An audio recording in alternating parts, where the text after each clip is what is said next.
Welcome to Extraterrestrial Reality.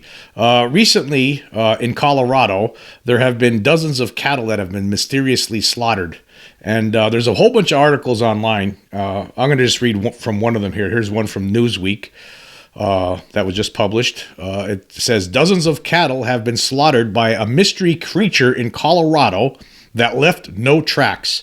In October, 18 dead cows were found near the town of Meeker, Steamboat Pilot and Today reported on Sunday. Some, but not all, look like they could have been killed by wolves, but officials from the Colorado Parks and Wildlife have found no tracks or evidence of them in the area. But whatever is killing the cows appears to still be on the rampage. Since October, as many as 40 dead cows have been found around the same area. Wildlife officials have done everything they can to try and find the animal. They have set up trail cameras and aerial flights and still have found no trace of the culprit, the newspaper reported. CPW Northwest Regional Director Travis Black said on November 17th, according to Steamboat Pilot and Today, it's perplexing, it's confusing, it's frustrating trying to figure out exactly what occurred in this incident. We have no evidence of wolves in that area. That doesn't mean they are not there. Further investigations into what may be killing the livestock are still underway. Cows can develop a number of fatal diseases. Wildlife officials believed it could be the Clostridium bacteria, which can cause gut distress and subsequent death in cows. But veterinarians have ruled it out. We're scratching our heads, Black said. Although wolves may still be the cause for the deaths, there is little evidence to establish this. What we're lacking, in my opinion, is the typical feeding behavior that we could see. Typically, wolves would come back and feed on a carcass, Black said. The incident comes as gray wolves slowly make a comeback to Colorado. Gray wolves used to be abundant in the state before they were completely eradicated by the 1940s. Colorado is also aiming to implement a wolf reintroduction program approved by voters in 2020. The plan, which aims to reintroduce more wolves to the state by the end of 2023, is to be presented to the CPW Commission on December 9th, according to Steamboat Pilot and Today. Wolves sometimes migrate into Colorado from nearby states. They are likely populations from the northern Rockies across Montana, Idaho, and Wyoming. If wolves are the predators responsible for the killings, it would mean that they are passing through into Colorado earlier than is seasonally expected. The decision to reintroduce the species has not always been popular. Some farmers were concerned about the wolves taking their livestock, but biologists have said the reintroduction is vital for the state's ecosystem as it would restore predator-prey balance in the area. Okay, I'm not going to read the rest of this. It just to me, right? There's nothing mentioned here about what it most likely is, and it does. None of the articles that I could find mentioned the condition of a lot of these dead cows. There's nothing mentioned about the condition. Now, as we know, and as I talk about a lot on my podcast, I always talk about cattle mutilations and the fact that there are most certainly things that happen to cattle and other animals that could only be explained with aliens, because that's what it is. Obviously, I mean, there's never been, this has been going on for a very long time, where cattle just start dying in very mysterious ways. And again, none of these articles that I looked at really give any details about the condition of the cattle. I mean, they were thinking it was wolves, right? And then now they're saying, well, now we don't know. There's no tracks or anything. There's no evidence that it's wolves. I mean, we are reintroducing wolves into Colorado. They haven't been here since 1940, but there's just no evidence that wolves are responsible here. And then they tried to say, well, maybe it's just bacteria. It's bacteria probably. That's what killed them. That's what it is. Yeah. Uh-huh. And then the veterinarians are saying, no, we rule that out. Okay, so what's the condition of the cattle? I mean, are they mutilated? In the familiar way that a lot of cattle mutilations have been described over the years. Actually, here's an article from History.com called "The Mysterious History of Cattle Mutilation."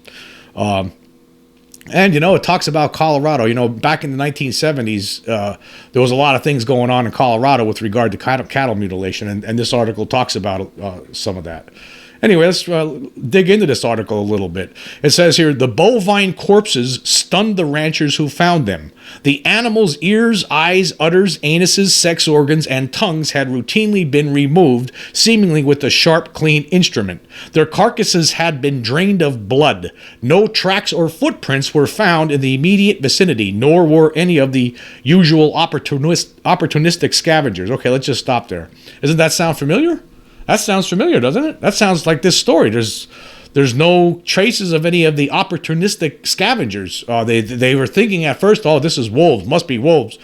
Well, there's no tracks, there's no evidence of wolves, there's no wolves around here. In one of the articles I was reading, a helicopter determined that the closest wolf to where some of these mutilations occurred was like 165 miles away. So, what's the condition of the carcasses? How come the newspaper, all these articles, all these news services aren't talking about the condition of the article? Had nobody contacted the ranchers to get that information? Obviously, this is something that's been going, that we've known about, since the 60s. And Linda Moulton Howe, as we all know, has been investigating cattle mutilation since the 70s. You would think that some of these reporters would have, asked the questions with regard to that. Maybe talk to some people who are ufologists, maybe some scientists who have maybe people like Linda Howe. Contact her. Hey, what do you think about this? The first documentary that she did on this strange harvest was 1980. That's 42 years ago. I would say she's an expert on it. How come she's not contacted about this? Because I'd like to know the condition of the cattle. You have an article here, but there's really, okay, we thought it was wolves, but no, it's not wolves. We thought it was some bacteria, but you know what? No, it's veterinarians say no. It just seems funny, right? Anyway, I'll read the rest of this history article. It says here, between April and October of 1975, nearly 200 cases of cattle mutilation were reported in the state of Colorado alone. Far from being mere tabloid fodder, it had become a nationally recognized issue. That year, the Colorado Associated Press voted it the state's #1 story. Colorado's then Senator Floyd Haskell asked the Federal Bureau of Investigation to get involved. Throughout the 1970s, cases had continued to mount throughout the American heartland. And in 1979, after thousands of reported cattle mutilations causing millions of dollars of livestock losses, the FBI finally opened an investigation into a series of cases that had reportedly taken place on New Mexico's Indian lands. Pressure came in part from a heated public symposium on the subject that had been convened by the state's science-minded U.S. Senator Harrison Schmitt, who had a Ph.D. in geology from Harvard and had walked on the moon as an Apollo 17 astronaut. Ultimately, the FBI's inquiry poured cold water on the idea that something strange was afoot. On January 15, 1980, the Bureau closed the investigation, putting out a statement saying that none of the reported cases has involved what appeared to be mutilations by other than common predators. Locals sharply disagreed. I've been around cattle all my life, and I could sure tell whether it's been done by a coyote or a sharp instrument, Sheriff George Yarnell of Elbert County, a rural area south of Denver, told the New York Times in the fall of 1975.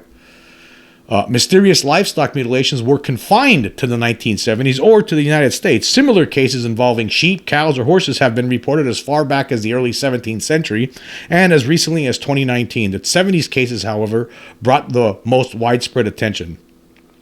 Broadly speaking, the debate about cattle mutilation falls into two camps: those who see the mutilations as unexplained phenomena and those who see them as normal cattle deaths repackaged as something mysterious or paranormal.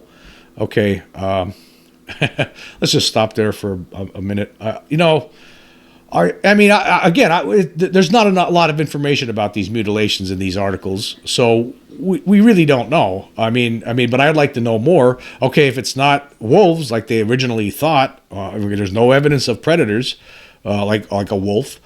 So if it's not that, and if it's not some bacteria, okay, then what is it? I don't think they're going to have an answer. I don't think not any truthful answer anyhow. Nobody there is going to get any truthful answer. Like, I'm trying to wonder, were they drained of blood like as described in some of these other ones? That would be nice to know. Maybe some of these news outlets, you think they would ask that question? Were they drained of blood? Were they missing pieces? Did it look like some of the parts of the bodies were cut off with laser incision? There's those kind of questions. I mean, what does this mutilation look like? There's not really any answers in any of these articles, and there's a ton of them. If you were to do a Google on this, you will find a ton of these articles.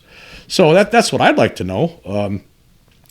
Because as we know, this is something that's been going on a long time, and there's no answers. Okay, I mean, some of the things that people talked about in 1970s was, maybe it must be a bunch of Satanists, a satanic cult. That's what it is. Of course, that never panned out. There was no satanic cults ever, found to be mutilating cattle. So it's not that, right?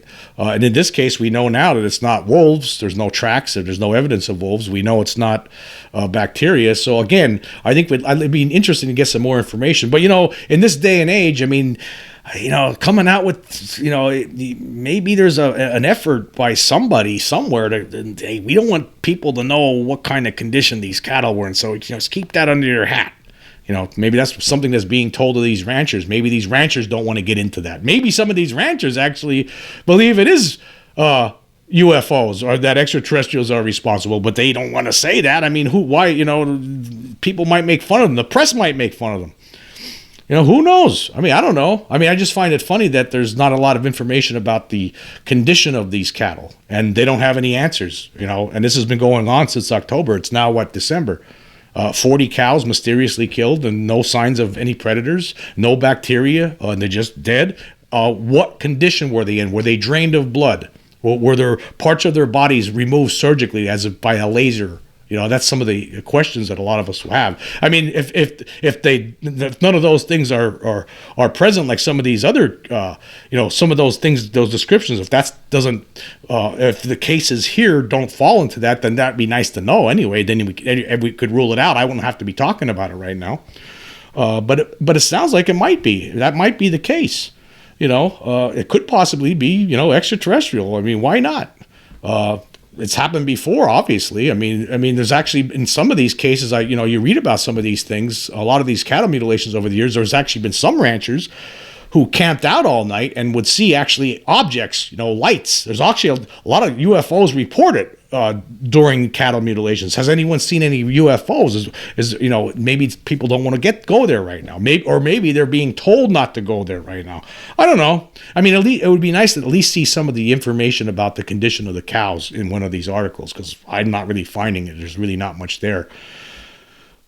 Anyway, I was actually my anonymous source, who I always talk about, this retired electronics engineer who did work for NASA, the CIA, and some private contracting companies. I mentioned to him that I sent a message to him and tell him I was working on this about cattle mutilation, and he sent me a message back, and he wrote, "The cattle mutilations may be the most significant thing we know about, and other animals, plus a certain number of people go missing under suspicious circumstances as well. I've mentioned a few that have recently happened right here in my area. Those stories never get picked up by the major media outlets for some strange reason, and they get removed from the local paper in 24 hours or less, when other stories stay for weeks." So he's saying where he lives,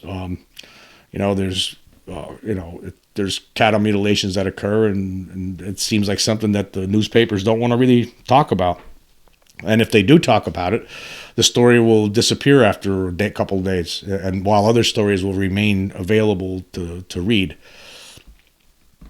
I guess it's just one of those, like I talked about recently, one of those uncomfortable truths, about the entire, presence of extraterrestrials on this planet. I mean, it's one of those things, that obviously we just going to have to deal with. Obviously, these things, they need to eat too. That's what it seems like. I mean, it could be for other reasons. Some people believe it might be that they drain the blood of cattle for the purpose of advancing their alien hybridization program, that the blood is needed for that. And that possibly could be the reason, or maybe it's part of the reasons. And the other reason is because they are insects and they drink blood. I mean, who knows? But, that's very, either one is, I guess, plausible. I'd probably go with the first one, though, the drinking, that they drink blood, that they're insects and they drink blood. That's my belief. But anyway, it's interesting what's going on out there in Colorado over the past few months. It'd be nice, like I said, if we had more details about the condition of the cattle, but I have a feeling we're probably not going to get that information.